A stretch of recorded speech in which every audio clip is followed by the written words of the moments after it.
Well, I'm from Shreveport, and I went to Danny Duran's church when I was in high school and college, and my mom still went there for years, and so whenever we would go back to visit her, we'd go to church with her.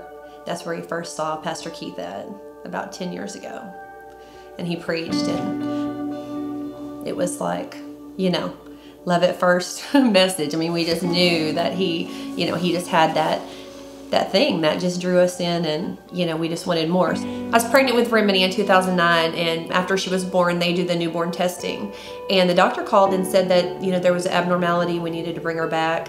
And we found out that she has, it's a really rare genetic condition. It's called GA1, and he's a carrier and I'm a carrier. 1 in 30,000 people are a carrier.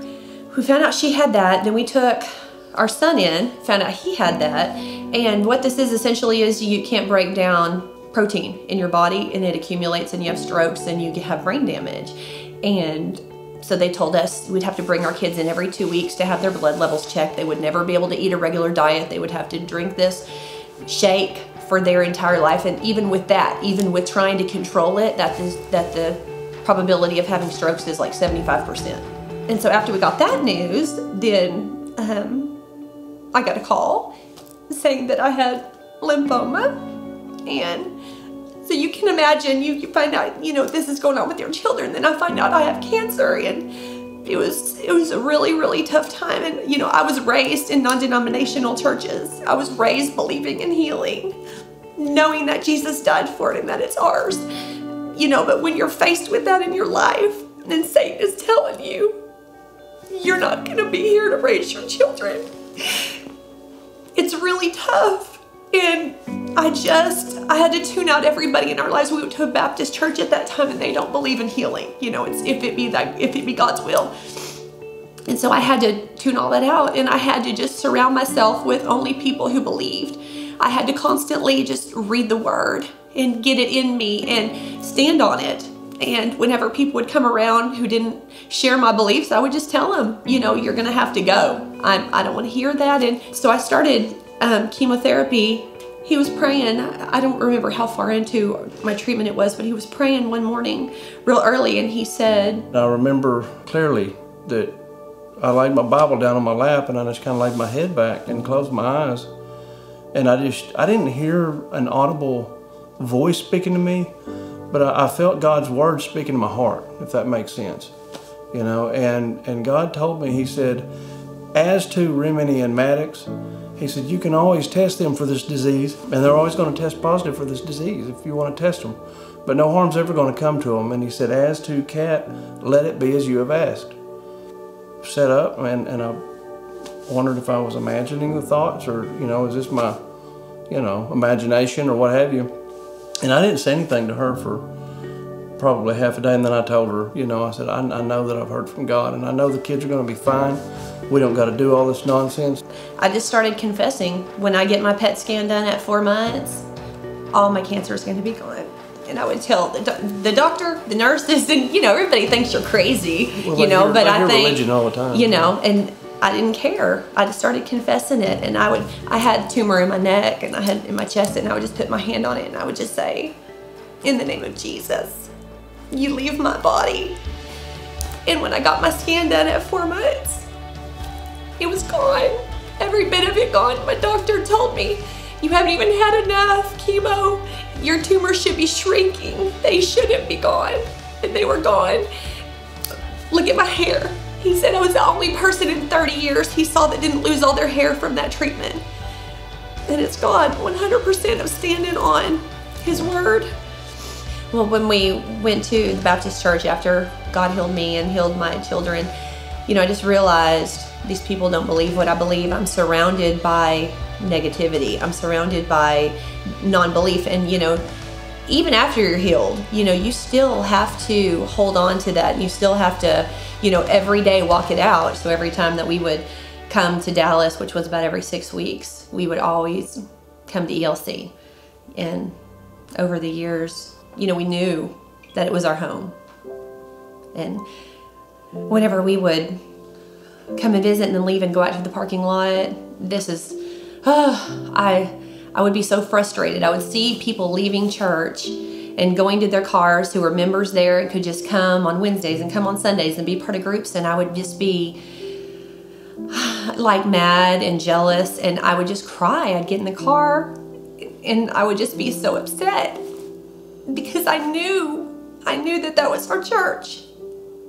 And I would just ask God, I know that this is where we're supposed to be, and why do we live 2 hours away where we can't come to our church? And we'd go to other churches where we live, and I would just, nothing was even close. And, we talked about it, and, should we commit? And, it's just a 2-hour drive, and you have kids, and we own a business, and, we didn't want to be just those Sunday Christians.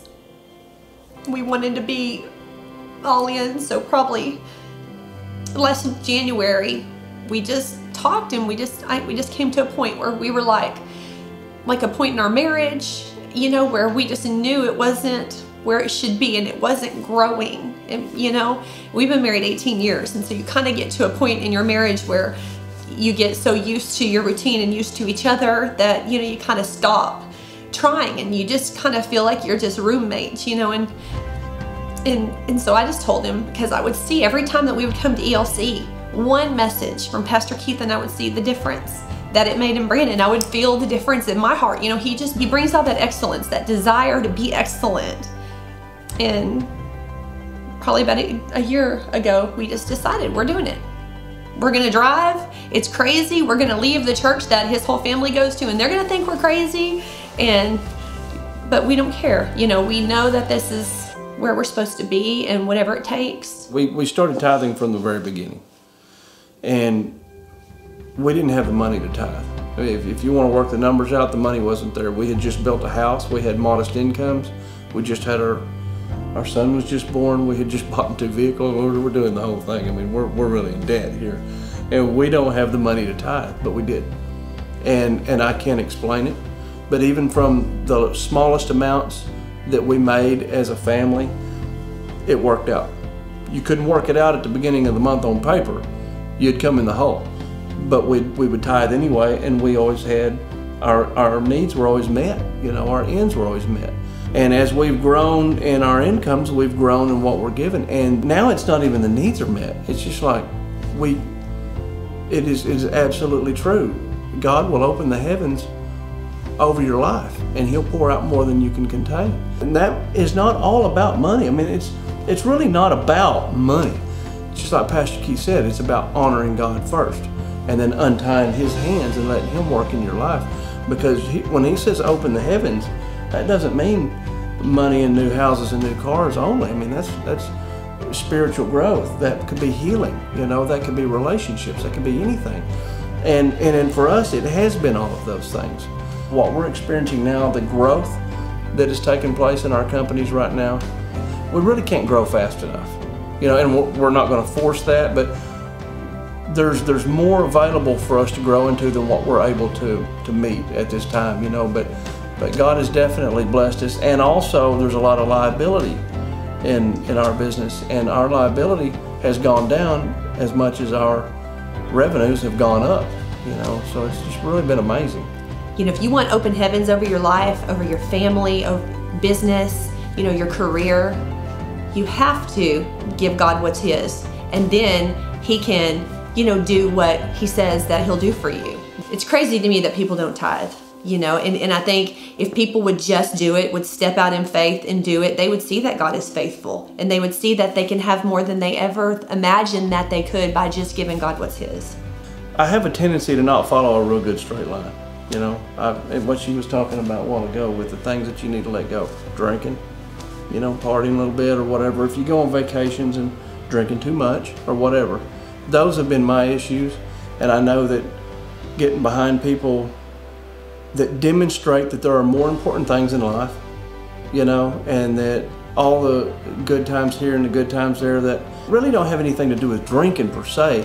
It's just life distractions. And it's getting more focused and more disciplined and following God, no doubt, but following somebody that's following God. I would just say thank you so much for answering that call, for being that man, for fulfilling the role that God has called you into and raising up leaders, because it's guys like me out here that need that leader to follow. I'm so glad that we are finally, after 10 years, we know that we're where we're supposed to be, and I see the change in our life, and I feel the growth, and like the fruit. I mean, you just see the fruit all around us, and 100% it's from attending Elevate Life.